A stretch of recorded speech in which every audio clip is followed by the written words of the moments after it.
오늘은 지방의 주일입니다. 익숙하신 분은 익숙하시겠지만 좀 어색한 지방의 주일 이게 뭔가 이렇게 생각하시는 분도 여전히 계실 것 같습니다.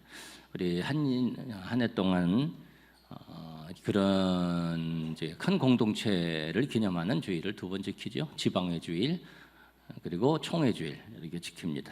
우리 지방에는 요 지역 우리 지역을 이제 지방회라고 하고 이제 교단에서 이제 이 지역을 지방회라고 하고 우리 장로교 같은 경우는 노회 그러죠. 노회 이렇게 부르고 또 감리교 같은 경우는 감리회라고 그러나 잘 모르겠네요. 감리교 쪽 그쪽 조직 네 연회 뭐 그렇게 있습니다. 또 각 그 교단마다 좀 제도가 다르겠습니다만 그래서 우리가 1년에 이제 한번 지방회를 앞두고 보통 2월 첫 주 있는데 이번엔 둘째 주 요번 다음 주예요. 지방회가 있고요. 지방회 앞두고 지방회 주일, 또 총회 앞두고 총회 주일을 지키게 됩니다. 큰 교회를 우리가 생각하자는 거고요.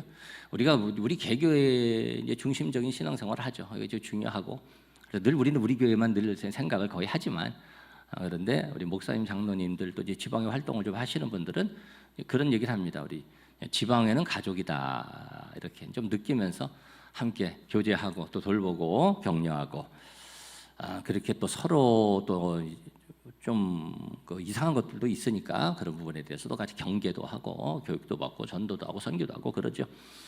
그래서 이제 지방회 주일을 지키고요.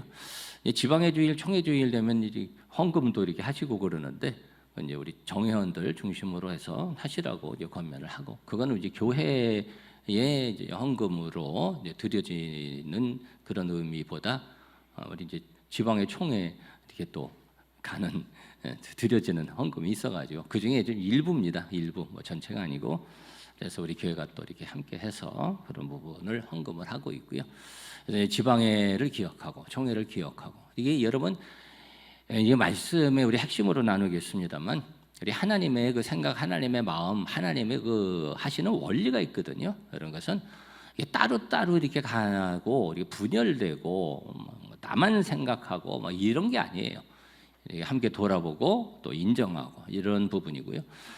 그래서 교회가 많잖아요. 세상에 교회가 많고 그런데 예수님의 십자가 보혈의 은혜를 구하는 그 은혜를 누리는 연약함이 우리 가운데 있지만 그런 모든 교회는 하나님께서 통치하시는 교회고 그 복음의 은혜가 있는 교회고 생명이 있는 교회인 줄 믿습니다.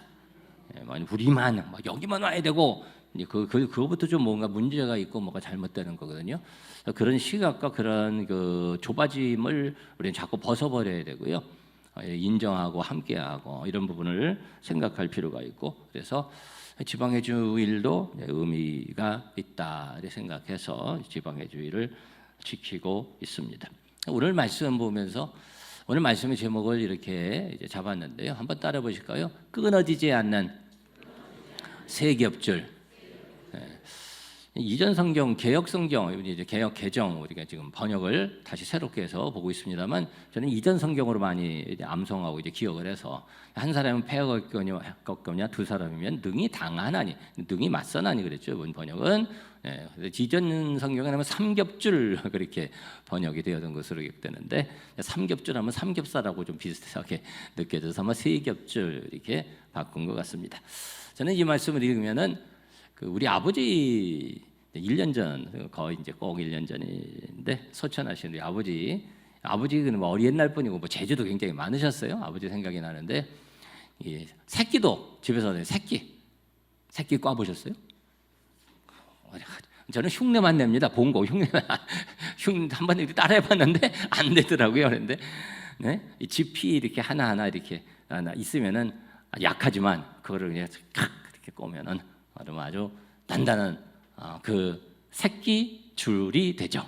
그래서 떨어져 있으면 약하지만 되게 합해지면은 강한 세 겹줄, 우리 셋으로 따는 그런 생각을 하게 되고 이제 그런 함께함에 대한 중요함을 말씀하고 있는데요. 평범한 원리죠. 삶의 원리입니다. 우리가 주위에서 많이 볼 수 있는 것을 오늘 말씀에도 증거를 하고 있고, 잠언 전도서는 그런 이제 삶의 원리에 대한 기본적인 지혜를 또 많이 말씀하고 있는데, 그것보다 훨씬 깊은 내용이 많아요. 이 말씀 가운데, 성경 안에는. 우리가 그런 부분도 말씀 안에서 좀 함께 복음 안에서 나누어 가려고 하고요. 이 우리 신앙생활에 있어서 오늘 말씀에서 강조하신 이 함께함, 그리고 함께 계속 가는 동반이죠. 한번 따라 해보실까요? 함께함, 동반. 네. 복된 함께함과 그리고 함께 삶을 걸어가는 동반의 삶의 그 축복, 것을 오늘 말씀을 통해서 함께 나누려고 합니다. 이 함께함을 우리가 잘 묵상할 필요가 있는데요. 첫 번째로 기억할 것은 이제 생활의 지혜를 우리는 말씀 속에서 오늘 보게 되는데, 한번 따라해 보실까요? 함께함은 축복이고 생명입니다. 네, 함께하는 것은 우리에게 하나님이 주신 축복이에요. 믿으시면 아멘 합시다. 그리고 그 안에 생명의 요소가 있습니다. 축복된 삶의 기본 원리가 됩니다.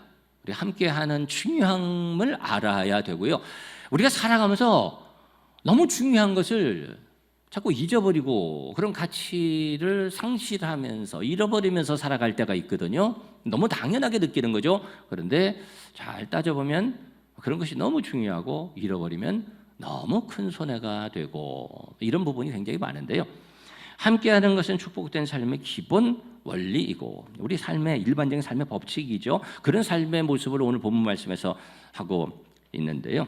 세겹줄 이런 말씀도 있고. 근데 여러분 보세요. 9절에 보니까 이런 말씀하셨습니다. 9절 우리 다시 한번 보실까요? 두 사람이 한 사람보다 나음은 그들이 수고함으로 좋은 상을 얻을 것임이라. 한 사람보다 두 사람이 수고해서 좋은 상을 얻는다. 그렇구나. 이렇게 이제 가볍게 지나갈 수도 있지만 삶의 원리죠.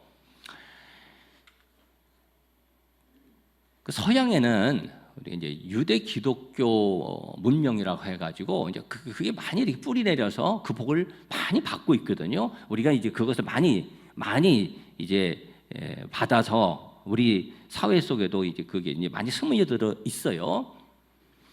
서양 것이라고 해서 다 좋은 게 아니죠. 그냥 선망만 할 게 아니죠. 저는 그렇게 생각 안 합니다. 또 서양 거라고 해가지고 배척할 것만도 아니죠. 근데 서양에 저 선진 사회가 우리도 지금 선진 사회라고 합니다만 지금 굉장히 좀 위기 상황에도 있잖아요. 선진 사회가 복을 받은 서구 서양 사회를 얘기할 때 거기에 좋은 부분들이 있거든요. 그 좋은 부분들의 핵심, 그 뿌리는 어디에 있냐면은 그것은 대부분 아니면 전부 다라고 해도 돼요. 그것은 말씀의 뿌리가 있고요. 기독교의 뿌리가 있고 그런 거예요. 그래서 얼마 전에 그런 말씀 나눴잖아요. 세상이 평등해지고 서로 존중하고 돕고, 이게 다 어디에 있는 거예요? 성경에서 나온 거고요. 하나님 말씀 없이, 예수님 없이 그런 사회가 됐겠어요? 다 종도 다 이렇게 다 평등하게 남자 여자 다 이방인 없이 다 이렇게 품고 하나 되고 연결하고, 그리고 딱 끝까지 복음 증거하고 불쌍한 사람 다 돌아봐 주고, 하나님 말씀이잖아요. 그런 것이 이제 서구 사회에 이렇게 많이 이렇게 이제 심겨져 있고 스며들어 있는데, 우리가 이제 그런 것들을 많이 이제 본받고 있죠.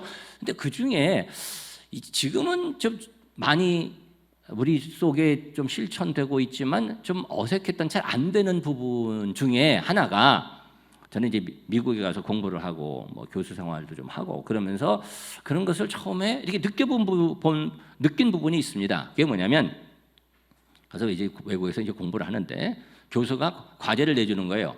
페이퍼를 써보라고. 페이퍼를 쓰라고 하는데 혼자 이렇게 페이퍼 써서 내잖아요. 그리고 자기의 실력을 검증해가지고 그것을 인정을 받아서 점수를 받는데, 그게 팀으로 페이퍼를 쓰게 하는 겁니다. 팀 프로젝트. 3명, 2명, 3명, 4명, 5명이 함께 과제를 연구해가지고 그거를 페이퍼를 써가지고 제출하면, 그러면 교수는 그 페이퍼를 보고 같이 점수를 주는 거예요. 이게 참 어색한 거예요.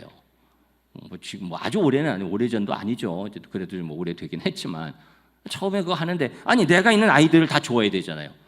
내가 글을 쓰면 내 글 쓰는 걸 잘 해서 내가 글을 쓰고 그러면 좀 아깝기도 하고 아쉽기도 하고 그리고 뭔가 이거는 불평등인 것 같기도 하고 그런 느낌이 들어서 그게 그렇게 익숙하지 않았습니다. 그래서 옛날에 그런 얘기를 했죠. 우리나라 사람이 반짝반짝하는데 이거는 일제 강점기 시에 우리나라 사람들에게 잘못된 인식을 그렇게 또 심겨줬다 뭐 이런 얘기도 있습니다만 좀 그런 좀 이해되는 좀 인정되는 부분이 아주 없는 거 아니에요. 이게 뭐냐면 한국 사람들이 굉장히 뛰어나거든요. 능력들이 보면. 그런데 이게 반짝반짝한데 뭐 하나 오면 모래 같고 뭐 일본 사람은 뭐 진흙 같고 뭐 이런 얘기들을 뭐 하고 옛날에 그랬는데 뭐 꼭 그런 건 아니겠습니다만. 그러니까 우리가 한 사람 한 사람은 딱 아주 그 능력이 있는데 외국에 그 사람들이 그렇게 개개인의 능력은 없어도 더 발전할 수 있었던 그래서 제가 그 성경적인 그런 원리가 스며들었다라고 하는 건데 팀 프로젝트를 잘하는 거거든요. 그러니까 그 학생들을 보면 그 사람들을 보면 팀 프로젝트를 잘하는 거예요. 몇 사람이 아주 자연스럽게 그걸 해요. 그런데 한국 사람들 그게 어색한 거예요. 한국 사람들도 있었으니까 그러니까 야 이게 좀 다르구나. 그건 아주 그냥 자기 건, 네 건, 내 것 없이 다 해가지고 팀을 짜가지고 프로젝트를 다 하는데 요즘은 이제 그런 게 많이 그래서 우리가 많이 쓰는 게 요즘은 뭐 과장, 부장도 그렇지만 무슨 장 많이 써요? 팀장 많이 써요. 팀장. 팀으로 해가지고 이렇게 하고 그런 것이 이제 많이 성경적 원리입니다. 그게 성경적 원리예요. 그래서 한 사람보다는 두 사람이 해서 상을 얻는다 그랬는데요. 제가 오늘 아침에 밥을 먹으면서 이렇게 유튜브 이렇게 TV로 이렇게 틀어가지고 교양 유튜브로 이렇게 잠깐 보는데 거기 마침 누가 나오냐면은 그 마리 퀴리라는 과학자 있지 않습니까? 노벨 물리학상을 받은 마리 퀴리 라듐 방사선 이거 발견했던 사람. 그런데 우리는 마리 퀴리하고 너무나 유명하고 여성으로서 노벨 물리학상 노벨상 받은 뭐 천여상인가 그래가지고 대단한 사람으로 그렇게 생각을 하고 있는데 마리 퀴리가 노벨상 받은 것이 그 연구를 해가지고 그것을 발견해낸 것이 혼자 한 것이 아니고 뭐 아시는 분은 아시겠습니다만 그 남편 피에르 퀴리하고 같이 그 남편이 먼저 이제 또 과학자였고 나이도 조금 더 있고 어쨌든 둘이 같이 그리고 그것도 둘만이 한 것이 아니라 또 한 사람의 과학자가 있어가지고 거기서 받은 상금도 저쪽 이쪽에 또 반 또 이렇게 나눠가지고 그렇게 받았더라고요. 팀 프로젝트. 두 사람이 함께해서 상을 받는다는 구절 말씀 그 전에 두 사람이 한 사람보다 나으면 그들이 수고함으로 좋은 상을 읽으면서 노벨상을 얻느니라. 함께할 때 유익이죠. 10절에 보니까 이런 말씀하셨어요. 혹시 그들이 넘어지면 하나가 그 동물을 붙들어 일으키려니와 홀로 있어 넘어지고 붙들어 일으킬 자가 없는 자에게는 화가 있으리라. 여러분 넘어질 때 누가 옆에 있었던 상황이 있습니까? 저는 기억나는 몇 상황이 있는데요. 그런 상황이 뭐 다 있을 수 있죠. 제가 어렸을 때 어릴 때는 남자하고 여자하고 체격도 좀 비슷하고 또 여자가 조금 더 클 때도 있고 힘도 있기도 하고 뭐 그렇기도 하잖아요. 어렸을 때는 그래서 남자애들이 여자애들한테 맞기도 하고 뭐 그런 경우가 있는데 제가 아주 어렸을 때입니다. 아주 어렸을 때 초등학교를 다닐 때 가물가물한 어렸을 때인데 아주 강력한 그런 기억이기 때문에 기억에 남아 있는데 저쪽 청파동 저쪽에 그 학교 그쪽 올라가는 그쪽에 어쨌든 언덕인데 옛날엔 차가 별로 없었잖아요. 제가 어렸을 때니까. 그런데 거기에 이렇게 그 친구 여자예요. 친구인데 초등학교 때 어떻게다 넘어진 거예요. 그 길에서 이렇게 비탈길에서 넘어진 거예요. 넘어졌는데 일어나지 못한 거예요. 그런데 위에서 차가 내려오는 거예요. 그런 위기의 순간에 어떻게 됐을까요? 옆에 친구가 있어가지고 저를 끌어내가지고 잡아당겨서 길에서 끌어내서 제가 살았다는 것 아닙니까? 옆에 없었으면 뭐요 아찔했죠.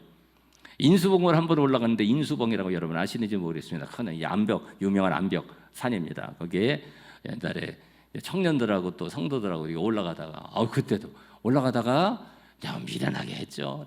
요만한 줄 하나 갖고 올라가다가 그러다가 찍 이렇게 발이 미끄러졌는데 그 순간에 옆에 있던 성도가 저를 탁 잡아줘가지고 그때 그 옆에 그 성도 없었으면은 역사가 바뀌었습니다. 제가 이 자리에 없고 저 나비 효과라는 것도 있잖아요. 예? 아찔했는데 뭐 아찔하고 뭐 사고가 안 났으니까 근데 그냥 뭐 낭떠러지 예? 옆에 있어서 탁 붙잡아줘. 뭐 워낙 강력한 기억이니까. 제가 너무 또 은혜되는 일이라 뭐 가끔 얘기합니다만 제가 하나님의 은혜로 금식 기도하면서 뭐 금식 단식이 너무 그냥 요즘 흔해가지고 정치인들이 막 그렇게 너무 오염시켜가지고 근데 금식 그때는 소금도 안 먹고 그냥 물만 먹고 살지요. 그냥 물만 맹물만 그냥 먹으면서 그래서 이제 금식을 이제 40일을 했죠. 그래서 32일째 제가 금식기도 일기를 쓴 32일째 아무도 옆에 없이 저 혼자 이렇게 기도하고 그때 이제 사랑의 수양관에 있을 때 주말에는 사랑의 수양관에 있지 못해가지고 안성에 있는 집으로 와가지고 침대에 이제 들여다놓고 그것 때문에 침대를 이불로 사서 제가 그 침대에 이렇게 누워 있다가 거기서 화장실 가려고 혼자서 화장실 가려고 일어나는데 10분 일어서는데 10분 가는데 10분 한것 진짜 30분 걸려요. 화장실을 가는데 30분 걸려요. 뭐 몸의 모든 기가 다 진이 다 빠져 있으니까. 앉아서 이렇게 서서 침대를 이렇게 잡고 있는데 아버지께서 나오셔서 야, 너 뭐 하냐? 화장실 가려고요.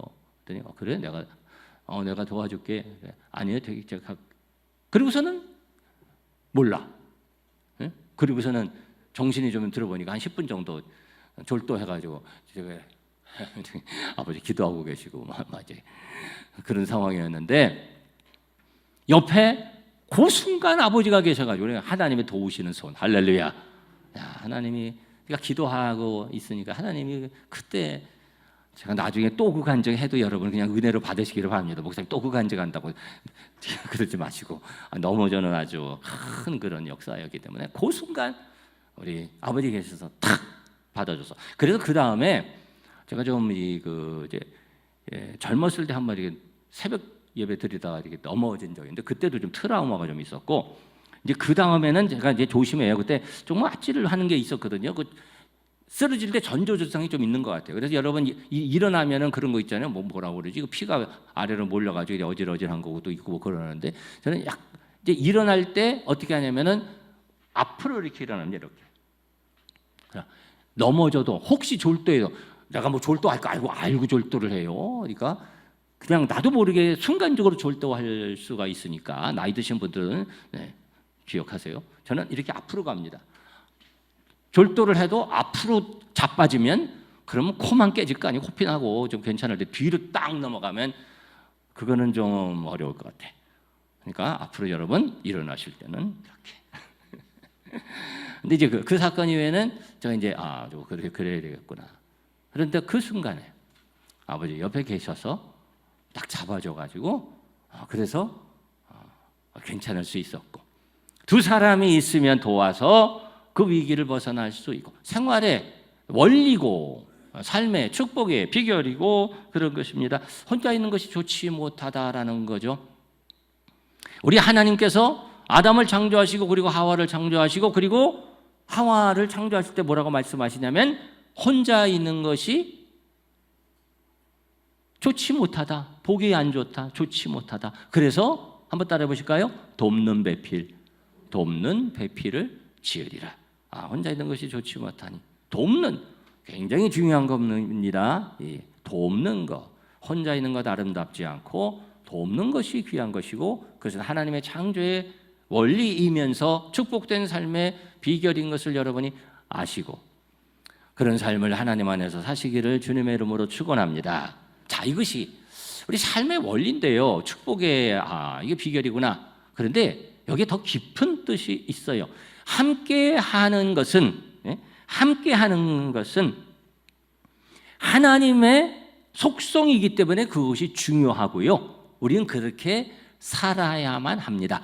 하나님의 속성이라고 그러면은 조금 좀 불편할 수 있는데 하나님의 속성, 하나님의 본질, 하나님의 본질, 하나님의 속성 자체가 함께 하심입니다.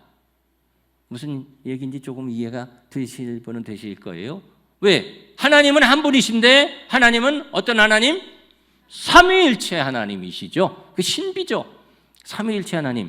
우리는 그것을 다 이해 못합니다. 설명해 달라고 하는데 아주 설명 제가 어느 정도는 해드릴 수 있겠지만 성경적으로 또 내가 이해되는 부분에서 그러나 하나님의 속성, 하나님의 본성 자체에 속한 부분이라 우리가 그것을 경험하지 못하는데 어떻게 그걸 다 알겠어요. 그거 안다는 것 자체가 이상한 거고 어느 정도 말씀 통해서 어렴풋이 알려주시는 것을 우리가 아는데 성경에는 그런 말씀이 가득 있죠. 삼위일체 하나님. 그래서 여러분 보세요.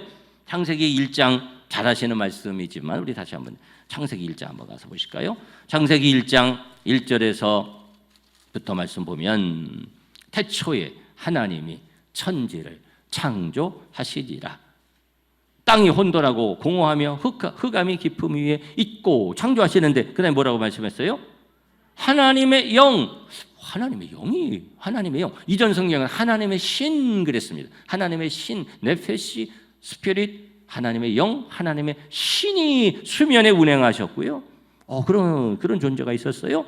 그리고 하나님이 어떻게? 하나님이 뭐라고요? 이르시되, 이것도 그냥 지나갈 부분이 아닙니다. 하나님이 이르시되 말씀이 있었습니다. 말씀, 하나님의 말씀. 그 말씀이 그대로 역사되는 거예요. 빛이 있으라 하시니 빛이 있었고. 할렐루야. 이 말씀과 대꾸가 요한복음 1장이에요. 요한복음 1장 가서 보실까요? 요한복음 1장 1절 말씀 보시면 태초에 하나님이 천지를 창조하시냐 창세기 1장인데 요한복음 1장에는 태초에 어떻게 해요? 말씀이 계시니라. 말씀. 태초에 말씀이 계셨대요. 하나님 계셨다. 하나님 계시대요. 말씀이 계셨대요. 말씀이 계시니라. 이 말씀이 하나님과 이미 함께 계셨으니 이 말씀은 곧 하나님이세요. 그가 태초에 하나님과 함께 계셨고 어떻게 해요?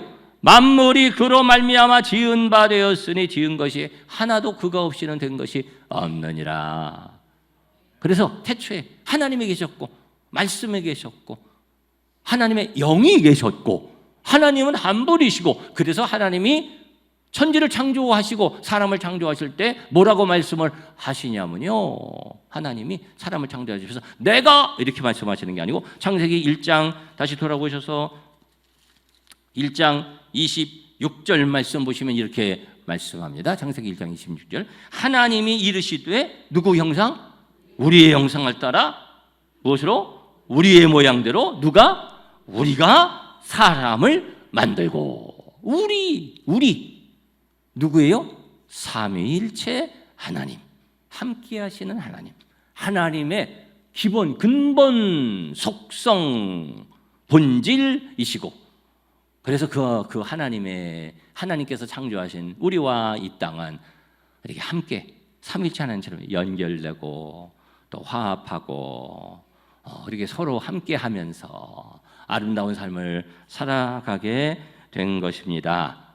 여러분 그 하나님에게서 우리가 그 성품을 받아서 어떻게 살아가는 것을 아시고 우리 하나님의 삼위일체의 하나님처럼 우리가 그렇게 연결되고 그렇게 사랑하고 그렇게 화합해야 되거든요. 여러분 그렇게 기도하시고 그러한 가정이 되고 그런 우리의 만남이 되고 또 그러한 교제가 우리 가운데 이루어질 수 있도록 여러분 기도하시면서 그런 삶을 그 복된 삶을 누려가시기를 주님의 이름으로 축원합니다. 자, 함께함이라는 것은 우리의 삶의 아주 기본적인 부분이고 축복이고 그런데 보니까 하나님의 성품에 하나님의 속성, 하나님의 본질에 속한 부분이네. 거기서부터 왔네. 근데 이것은 더 나아가서 한번 따라해 보실까요? 복음의 핵심입니다. 복음의 핵심이라는 것은 제가 말하는 지금 복음은 구체적인 부분을 말하는 건데 하나님께서 계획하시고 이루시는 구원의 역사에 있어서 핵심적인 부분입니다. 함께라는 것은 구원의 역사에 있어서 우리 하나님이 그것을 계획하셨고요. 우리 예수님께서 계획하셨고요. 구원의 역사를 이루시기 위해서 함께함의 그 비밀이 우리 가운데 그 능력이 역사되도록 하셨습니다. 어떻게 역사하셨을까요? 예수님께서 사역을 하실 때 예수님의 제자들이 있었습니다.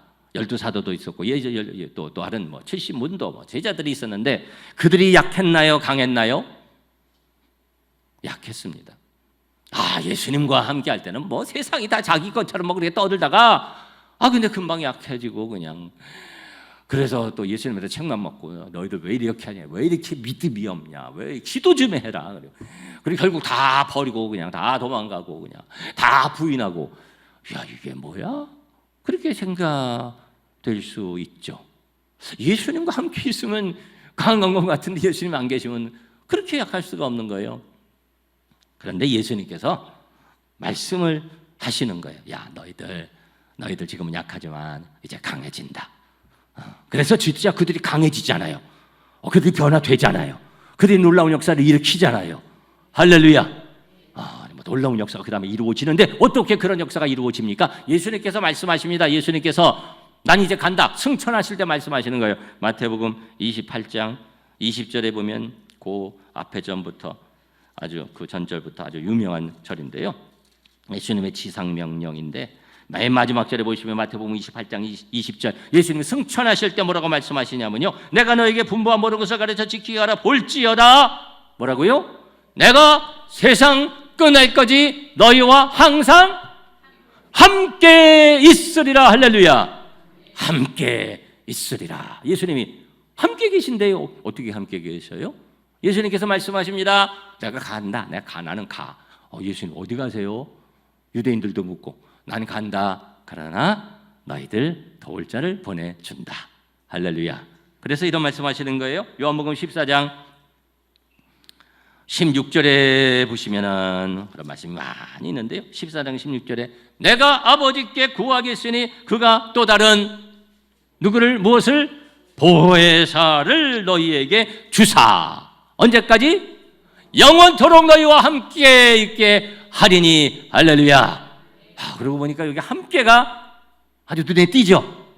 너희와 항상 함께 영원히 함께 있게 하리니. 보혜사가 뭘까요? 보혜사는 우리는 많이 얘기해요. 보혜사 누구? 성령. 근데 보혜사라는 뜻은 뭡니까? 보혜사? 이게 좀 어려운 단어라 어렵게 번역을 한 거예요. 보혜사는 이게 헬라어는 파라클레이토스라는 그런 말인데 파라라는 옆에 있다는 거고 클레이토스라는 건 부르면 바로 도와주는. 바로 와서 위로해주고 어루만져주고 바로 도와주고. 그래서 이 성경에 영어 성경에는 이 컴포터나 이제 헬퍼로 번역을 하는데 위로자 한번 따라해 보실까요? 위로자, 돕는 자, 위로자와 돕는 자를 너희들과 함께 있는 위로자와 돕는 자 그런 존재를 보내줄 것이다. 예수님께서 말씀하셨습니다. 그래서 그 존재를 우리에게 보내주신 거죠. 누구를 보내주셨어요? 성령을 보내주신 줄 믿습니다. 그래서 예수님께 승천하실 때 너희들 예루살렘 떠나지 말고 아버지께 약속하신 거 기다려 몇 날이 못 돼요. 무엇으로? 성령으로 세례를 받으리니 너희들이 땅끝까지 이르러 증인이 될 것이다. 기도했더니 성령 받은 줄 믿습니다. 성령 받고 그래서 도움을 받고 참 위로를 받고 그래서 그 가운데 우리의 주님께서 이루신 교회가 탄생되고 교회가 탄생되게 하신 거예요. 교회가 예수님께서 십자가에 못 박히시고 그리고 성령 주셔서 탄생된 것이 뭐예요? 교회입니다. 교회. 함께하는 교회. 그래서 교회를 통해서만 우리가 건전한 그리고 힘 있는 신앙생활을 할 수 있는 줄 믿습니다. 함께하는 것은요. 함께 그것은 하나님의 그 본질이고 속성이면서 하나님께서 우리의 연약함을 아시고 우리가 신앙생활 잘 할 수 있도록 구원의 계획 속에 그것을 두셨는데 그렇게 하시기를 계획하시고 그것을 이루셨는데 어떻게 성령이 함께 하게 하시고 할렐루야. 그리고 우리가 함께 신앙생활하게 하신 줄 믿습니다. 여러분 그래서요. 우리가 이제 전도서 4장 말씀 지금 본문으로 봤는데요. 전도서에 그 말씀이 다 있는 거예요. 전도서에도. 그 신약에 이루어지는 성령님을 통해, 교회를 통해 그렇게 우리가 신앙생활 은혜롭게 하게 하실 것을, 그것이 원리인 것을 이미 전도서에 말씀하고 있어요. 구약에 다 그 그림자가 있거든요. 자, 전도서 우리 다시 돌아가 보시는데, 전도서 9절부터 4장 9절부터인가 이거잖아요. 근데 전도서 그 말씀이 4장 1절부터 이렇게 시작되는 거예요. 원래 4장 1절을 가서 보시겠습니다. 4장 1절 보시면 여기 성령과 교회가 나와요. 전도서 4장 1절, 내가 다시 해 아래에서 행하는 모든 학대를 살펴보았도다. 학대라는 것은 여기에 뭐 여러 가지 제가 좀 사실 설명을 해야 되는데, 어려움, 아픔, 곤란한 그런 곤고, 힘든 거, 약한 거 뭐 이런 겁니다. 살펴보았도다. 보라, 학대받는 자들의 눈물이로다. 그런데 그들에게 누가? 위로자가 없도다. 그들을 학대하는 자들의 손에는 권세가 있으나 그들에게는 위로자가 없도다. 위로자. 여러분, 오늘 말씀 중에 기억나는 게 있으신가요? 보혜사 누구? 성령. 그분은 원래 뜻이 뭐라고요? 돕는 자나 위로자. 할렐루야. 위로자. 위로자를 우리 주님께서 구원의 섭리 가운데 보내주신 줄 믿습니다. 아, 위로자가 없구나. 예수님 따라가시면서 막 힘들어하고 또 외로워하고 그러잖아요. 위로자를 보내주신 줄 믿습니다. 돕는 자를 보내주신 줄 믿습니다. 성령님의 역사를 말씀하고 있고요. 그리고 12절 말씀, 오늘 본문 말씀 세 겹줄은 쉽게 끊어지지 아니하느니라. 세 겹줄, 연합하는 세 겹줄 뭐예요? 바로 교회인 줄 믿습니다. 교회의 최소 단위죠. 둘, 셋. 예수님 뭐라고 말씀하셨어요? 두세 사람이 내 이름으로 모인 그곳에는 나도 그들 중에 있느니라. 할렐루야. 예수님 말씀하셨고요. 두세 사람이 내 이름으로 모인 그곳, 교회입니다. 그래서 우리가 이렇게 함께 해야 되고요. 이 함께함이 자꾸 넓어져야 되고, 이 함께는 제가 그랬잖아요. 띠리가 아니라 뭐예요? 두루두루 함께하는 거예요. 그 영역이 넓어져야 할 줄 믿습니다. 나 하나 이것이 아니라 열려진 것입니다. 여러분 꼭 기억하시기 바랍니다. 열려지고 함께하고 화목하는 것을 하나님께서 기뻐하십니다. 좁고 닫혀지고 폐쇄되고 갈라지고 분열하고 다투는 것은 하나님께서 기뻐하시지 않는 일입니다. 그것은 마음속에도 그렇고요, 서로의 관계 속에서도 그렇습니다. 나라끼리도 그렇습니다. 함께하고 연합하고 사랑하고 화목하는 그런 우리 관계를 통해 하나님께서 영광을 거두시고 가운데 하나님의 나라가 인재되는 줄 믿습니다. 여러분, 좋은 사람 만나는 복을 누리시기를 바랍니다. 좋은 사람 만나게 하신 것에 여러분 감사하시기를 바랍니다. 교회라고 그랬잖아요. 여러분 교회 생활 잘 하시기를 바라고요. 성령 충만 받으시기를 바라고 우리 교회에서 은혜 생활하는 우리 성도들 되시기를 주님의 이름으로 축원합니다.